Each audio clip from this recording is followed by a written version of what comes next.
Hey everybody, today is the 14th of April, day 14, and today's hike will take me to the Piney Knob Shelter. I think it's Piney Knob or Pine Knob.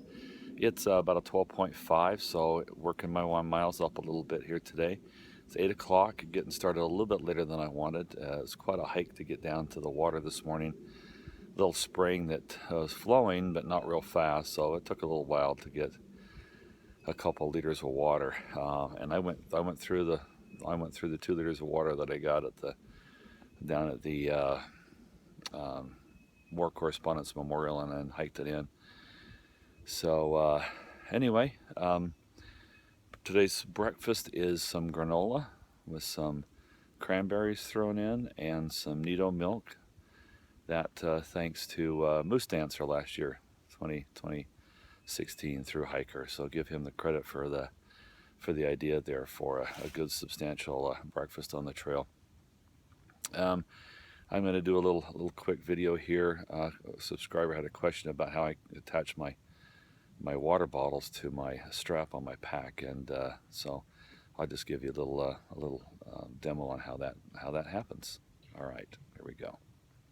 Okay, so this is the ULA pack, and the water attachment system is it came with the pack, but it's very simple. It's a shock cord with so this little slider, an adjuster, and just this little end piece that keeps it from coming off the end and connects makes a continuous loop here. There's one up here and there's one down here. And how this works is the water bottle. Okay. You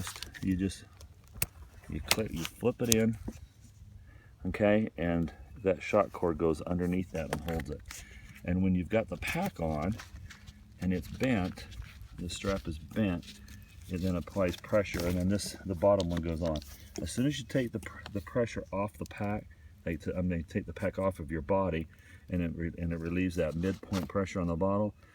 A lot of times it'll fall out unless you have this part here really cinched down hard, but then it's hard to get it in and out to get a drink while you're hiking. So one warning is when you take the pack off, watch where you're taking your pack off, because your water bottle will probably fall off and start rolling somewhere. And there's one on each side.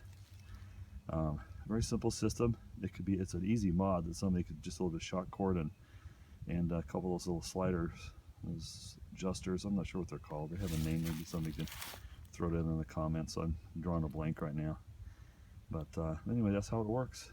So good job on ULA. I was eating breakfast this morning thinking, have I ever flown in Maryland? Probably technically I haven't, although I did fly in and land in the Capitol on the mall once, where the reflecting pond is, that area, just before it. And you might be asking yourself, wait a minute, that's a restricted fly zone. How could Walker end up flying and landing there? Well, post-desert storm, and for those young ones out there that don't know what I'm talking about, that was the first Gulf War. That's when Saddam Hussein invaded Kuwait, threatened Saudi Arabia, and the first Bush 41 sent us in. Desert Shield, I wasn't involved with that because I was still in training in the H-60. That was a build-up, and had Saddam Hussein known probably the outcome, he probably would have and should have attacked during that build-up phase, because we were very vulnerable.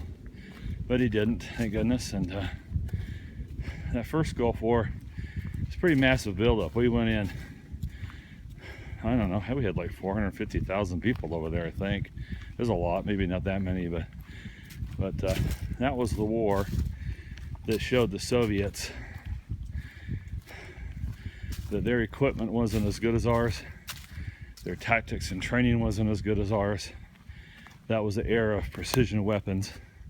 The A-10 was on the chopping block, and it went over there and did a heck of a job. It's still in the inventory. It's been what,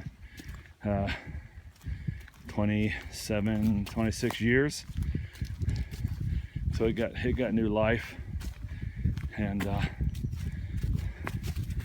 anyway, there's some cool Desert Storm stories I could probably tell you sometime. But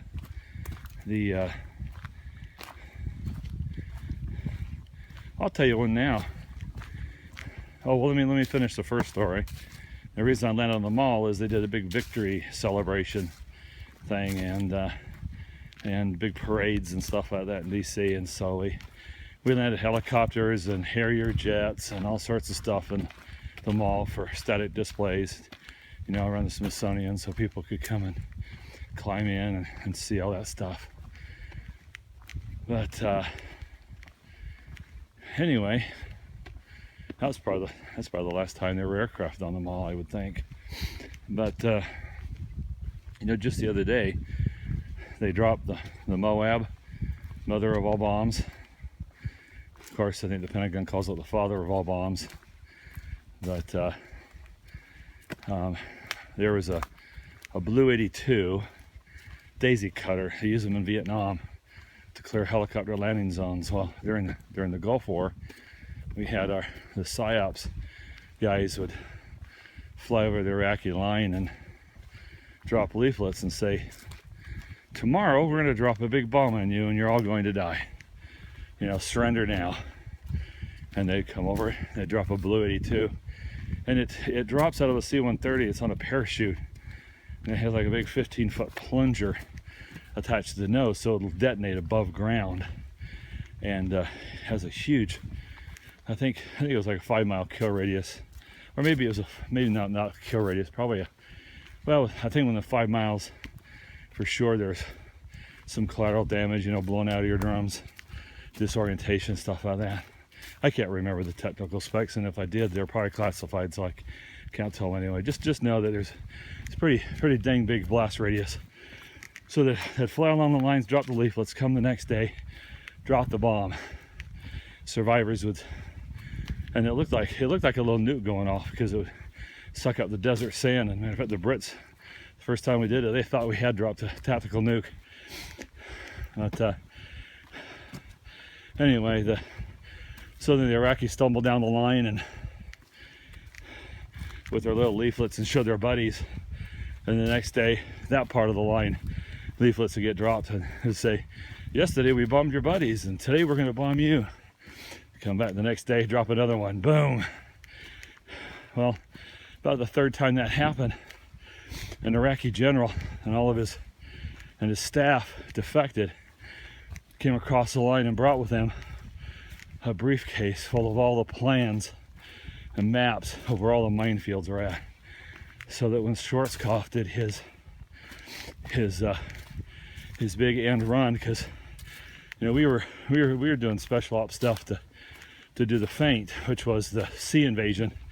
So, and of course all the media was talking about the largest, you know, amphibious landing since Incheon, playing right into the PSYOP, and Saddam, even when his guys were telling him that their tanks were coming from their rear, he wouldn't let them turn, because he was sure that the Americans were really invading from the sea. But with all that intel, he was able to quickly move through the desert and do his end run and envelop the enemy tanks.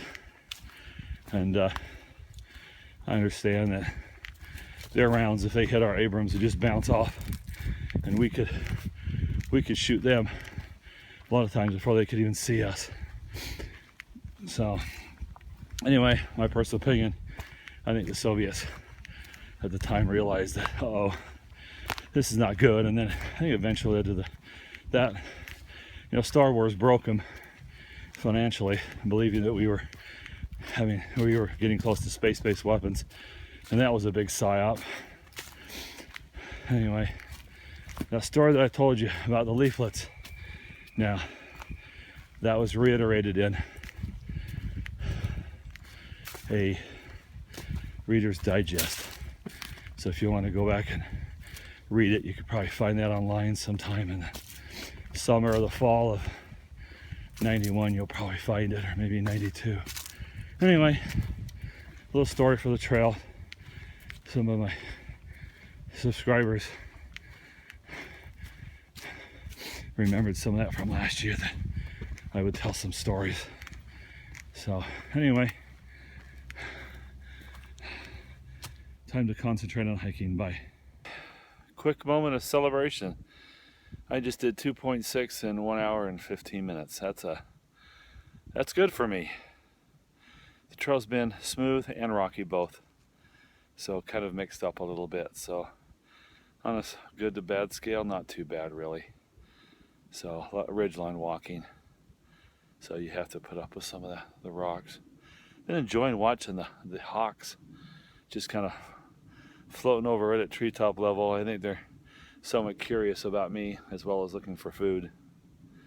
Let's kind of watch them. It's kind of fun to watch them just glide. I mean, that's why I like to be a pilot. I like that freedom with the air.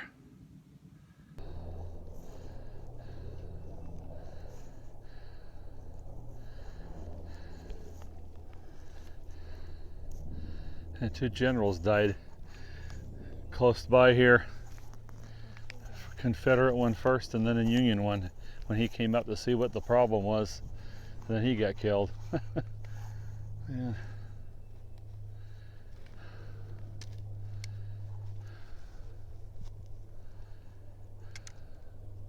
It's called the Dahlgren Chapel. Stonework is amazing. It's right next to the George Washington State Park, which is where we're hiking next to go up and see the Washington Monument. This is the first Washington Monument built by the local citizens around here. It fell into rubble by the time the Civil War came around, or as a result of the Civil War.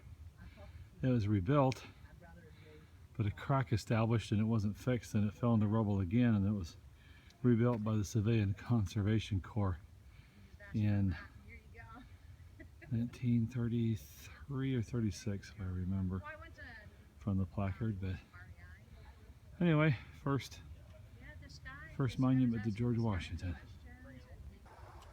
Hey everybody, I've arrived at the Pine Knob Shelter here in Maryland. It was a nice hike today, 12.5, some ups and downs, some rocks, some not some rocks, some flat, some not so flat, just a little bit of everything. Water was a little bit more available on this leg than it was yesterday. Although one of the spigots that I used at the Washington Monument came out were kind of rusty, so I think I held that in reserve, and I'll probably refilter it here. But there is a spring, so maybe not. Maybe I'll just dump it out and go get some nice spring water. Anyway, temperatures it was great today. Perfect hiking weather. Don't feel like I got super dehydrated, but I'm definitely tired. So anyway, time to get some dinner going and maybe watch a little sunset. I think we've got a westerly view tonight, so we might actually catch a sunset tonight. And if it looks like it's worth it, I will try and videotape it. And if it wasn't, then there won't be a sunset on here. All right, everybody. Good night.